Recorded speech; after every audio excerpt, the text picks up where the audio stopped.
We had been debating dealing with the Clab issue for about 2 years before we finally did something, took some concrete steps. We really didn't take this terribly seriously for a period of time until we slowly worked together to own the problem. I think there's huge amounts of data out there that Clab does cause patient harm. There's been a lot of studies on there, and we know that our Clab rate was quite high before we started. In 2008, the intensive care unit had 14 central line associated bacteremias, and we had about just over one a month. As we got started in 2009, we only had 4, so they became much rarer events. We've shown that even with all the complex patients that we get, that's including our burns patients, that we can reduce our Clab rates. We standardised our insertion pack, we standardised our approach to the management of a central line within a patient, and we found, surprisingly enough, that the rates that we had at the beginning of the experience dropped substantially over a period of time. It's really simple. The bundle is a collection of activities that together make a difference to the patient, in the sense that we have always talked about hand hygiene and we've always talked about sterile technique, but now we say that when you're putting in a central line as the inserter, you need to wear a sterile gown and sterile gloves, a theatre mask, a theatre hat, and your drape needs to be full length.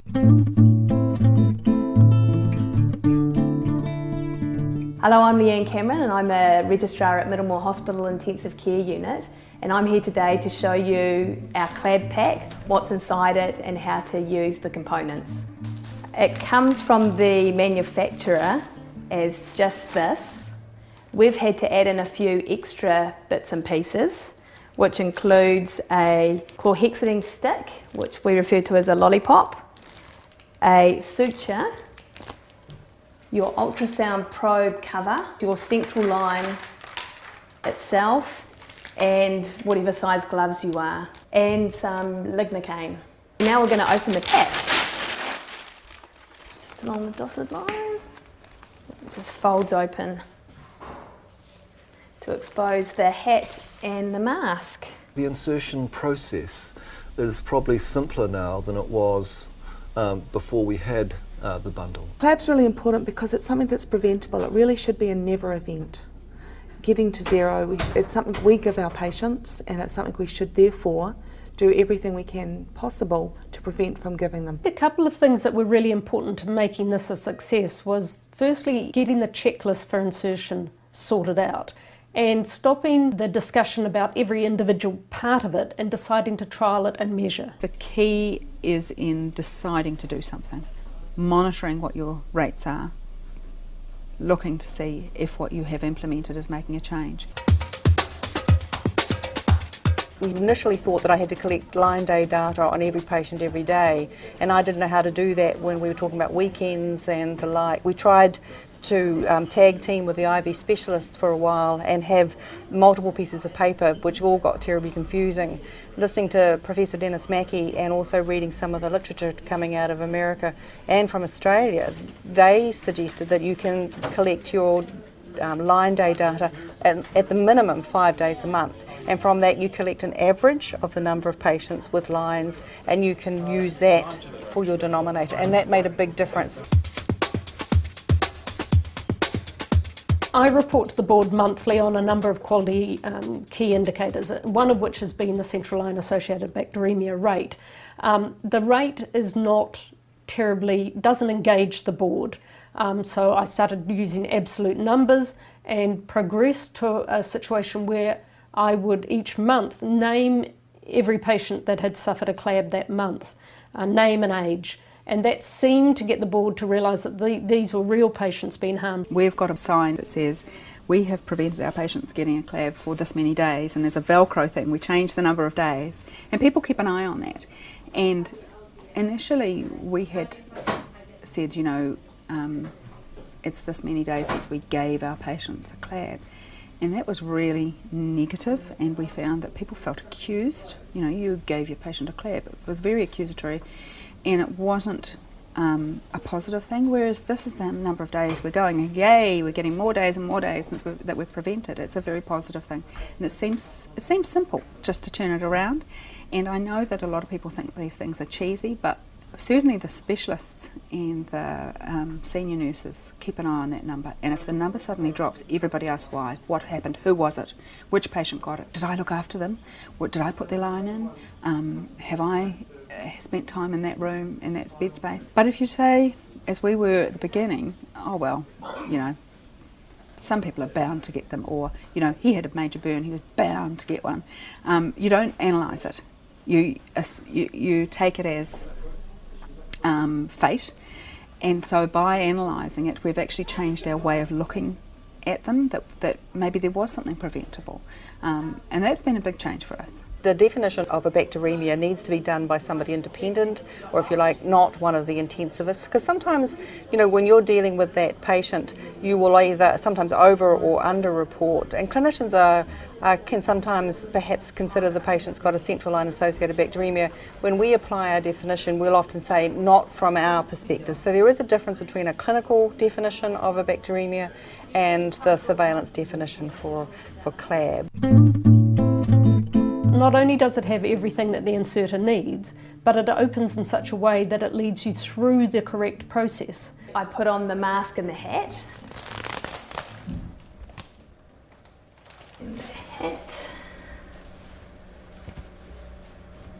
Okay, and now I'm just going to open the pack further. Opening it to the next level, you have the towels to dry your hands on, and there's also the gown. So this is the stage where I go and wash my hands, and Catherine will just open my gloves out onto the surface. It's good that there are 2 towels in the pack, so you can make sure your hands are definitely dry. So I grab my gown at this stage, which is always an extra large gown. And now I'm going to put my gloves on.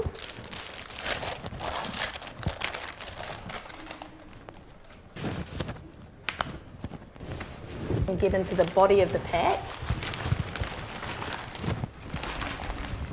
So this is the drape that comes with the pack. It's a really large drape, which is really useful, and it's got a decent sized window for you to work with. There is a checklist that comes with the pack for the nursing staff to fill out, just to make sure that you follow each of the steps in the Clab bundle. There are 2 containers for your saline. One comes with 2 needles in it, a 25 gauge and a 22 gauge for drawing up and administering your local anaesthetic in an awake patient. The other container contains your 4 Luer locks for your central line. This is for sharps. We also have 2 20ml syringes that comes with the pack, and a 5ml syringe for your local anaesthetic. 2 forceps. So we have your central line dressing, scissors and a needle holder for doing your suturing after you've got the central line in, some swabs, and a scalpel. Catherine, can you put the central line onto the table, please? Thank you. We started out with a trial of a insertion trolley, but we found that there were whole lots of problems with making sure it was always stocked. So putting it into a pack, people just grabbed the packs. And as we've gone anywhere, they've been a sort of selling point. We're very close to the IHI bundle. The IHI bundle emphasised, you know, if at all possible, put a subclavian line in. We don't put very many subclavian lines in. We put a lot of jugular and femoral lines in. We have locally adapted that bundle to suit us based on our data. The best way to make the changes was to collect the data. You can't manage what you can't measure. You really need to be able to get baseline measures. I mean, getting real clarity of your aim and goal and improvement work is critically important, and getting the right measures and displaying those measures in ways that are meaningful for people. So we display our central line associated bacteremia rates in different ways. We talk about rates per 1,000 line days. We also talk about the time between central line associated infections, you know, and currently I think we're up to about 100 again. We were devastated, you know, we'd done all this work and we were nearly at 200 days without a Clab, and then we had a cluster of 5. So we had to go back and we had to really analyse what had gone wrong. We used to collect our data monthly. We went back to collecting it weekly, and we saw that the maintenance wasn't perhaps completed as it should have been. It wasn't really on people. People had sort of like become a bit complacent about it. I think looking back on why those cases occurred, there was no single unifying factor for any of those, but I think it was a general drop-off in our compliance with the bundles, and I suppose a degree of complacency slipped in. We try and talk about things on handover, but that's really quite difficult to engage the whole staff. We put things in the communication book, but so we are still learning about sustainability as we go along. But it seems to have been made a difference. We're sort of 3 months without a Clab now, and so we're on our way back up to achieving zero. So that's really positive for us. Every time we had a Clab, we did a big investigation. We made it a big event. That was another way that we heightened the knowledge and the education around it. That if we had a patient that had a Clab, then we would go out and we would ask questions about everybody that looked after that patient. That way staff would go, oh, this is a big deal. Actually, this is important. Well, at this stage I'm going to clean the patient with my chlorhexidine stick. And I leave the neck to dry for 30 seconds. This is a stage when I would sort out my central line, flush the lumens, and get ready for insertion of the central line. So I'm now going to drape the patient now that my chlorhexidine is dry.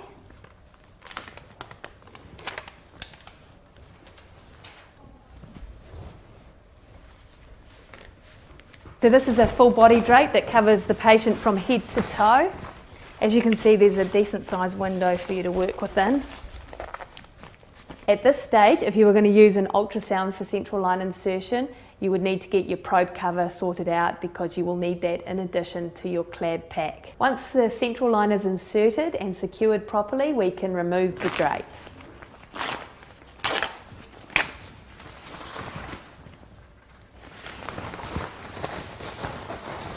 This is the dressing that comes with the Clab pack, and we apply it to the central line while maintaining a sterile technique.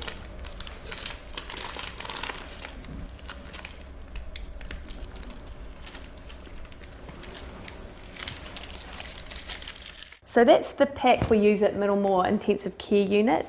It significantly helped us in reducing our rate of central line associated bacteremia, and it's an easy pack to use and helps us comply with the central line insertion bundle. The checklist actually embodies the bundles of care. If you can codify the bundles, the care that you want to give into a checklist, we found that very useful. There was a bit of resistance from some of the junior medical staff who didn't like the idea of the nurse checking them off as it was, and it was about saying actually this is a reminder list. You know, it's like the co-pilot. You don't want to be half an hour into your flight and the co-pilot turn to the pilot and say, ha ha, I knew you didn't have enough fuel, I just didn't tell you. It's the same with the central line. You want that we're working together to prevent, so you want, if the nurse checking as the line's going in sees that something's missing, you want them to speak up. We've grown enormously as a group here, working together. And what's really interesting is that when you have really good guidelines or frameworks within which to operate, a sort of there is enormous sort of freedom that people have to work within those guidelines and frameworks, within the ring fences that we have, this is almost like a tight loose arrangement. You know, we all know what we need to do. This is the bundle, you know, these are the goals, these are the measures, but within that, although it may seem like it on the surface it's a constraint, it's far from it, and it creates a degree of freedom to innovate within it, to find better ways of doing the things that we think are important, and we've seen a bit of that here. And it allows people to grow and be much more confident with the jobs that they do. We need to empower people, we need to get the right people to roll out any quality initiative, to be real champions, real advocates, and be really positive about it instead of this is just another bit of work that we're going to do. It's spinning off the positives for our patients and for our staff. You know, nobody wants to see people in an ICU or an HDU any longer than they need to be. So hopefully, you know, it's just enabling people to give the care that they want to give. we have to bring ourselves up to a different standard, and we have to say, we know it's preventable, there's evidence that it is preventable, there's international evidence, and then of course now we have local evidence that we can prevent this. And they're very simple measures. It's not rocket science, it's not something that is very hard or expensive to do. It's just about everybody doing evidence-based practice, which is what we all want to do. And we want to be better for our patients. And this is a simple, effective way to do that.